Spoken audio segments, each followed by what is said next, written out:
Assalamualaikum warahmatullahi wabarakatuh. Perkenalkan, nama saya Munawwaroh, saya dari kelas PAIHA. Kali ini saya ingin memenuhi tugas kuliah saya, yaitu UAS Fikih Muamalah yang diampu oleh Ibu Atik Rahmaniar. Baik, untuk mempersingkat waktu, kita langsung saja ke pertanyaan pertama, yaitu mengenai transaksi kripto. Jadi menurut saya, kripto seperti Bitcoin adalah salah satu perkembangan teknologi yang semakin banyak digunakan saat ini, karena bisa memudahkan transaksi dan juga menjadi sarana investasi.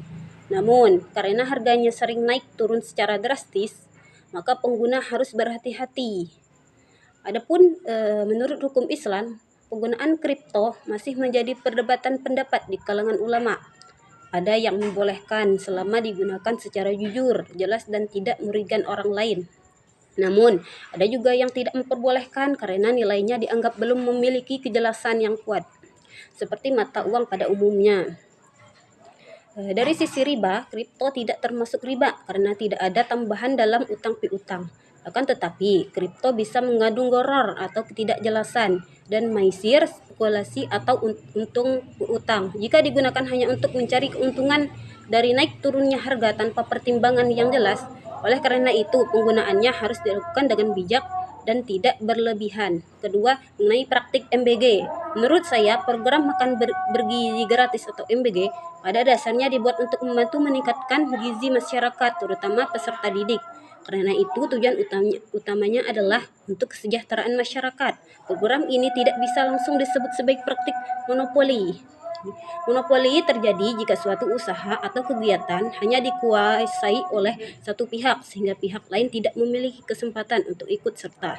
Jika dalam pelaksanaan MBG pemerintah memberikan kesempatan yang adil kepada berbagai pihak untuk berpartisipasi, maka hal tersebut bukan termasuk monopoli. Namun jika hanya pihak tertentu yang diuntungkan dan pihak lain tidak diberi kesempatan, maka dapat mengarah pada praktik monopoli. Dalam Islam juga, monopoli atau ikhtiar yang merugikan masyarakat tidak diperbolehkan. Islam mengajarkan keadilan, kejujuran, dan persaingan yang sehat. Oleh karena itu, pelaksanaan MBG harus dilakukan secara transparan dan mengutamakan kepentingan masyarakat. Ketiga, yaitu berutang kepada bank.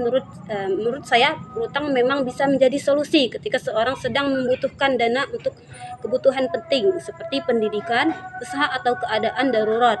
Namun, utang tidak boleh dijadikan kebiasaan untuk memenuhi gaya hidup atau kebutuhan yang sebenarnya. Dalam Islam, pinjam-meminjam atau qard diperbolehkan karena termasuk bentuk tolong-menolong sesama manusia. Bahkan membantu orang yang membutuhkan dengan memberikan pinjaman termasuk perbuatan yang baik. Namun, Islam melarang adanya tambahan yang diisyaratkan dalam pinjaman karena termasuk riba. Oleh sebab itu, umat Islam perlu berhati-hati ketika berutang, terutama jika terdapat bunga yang harus dibayar.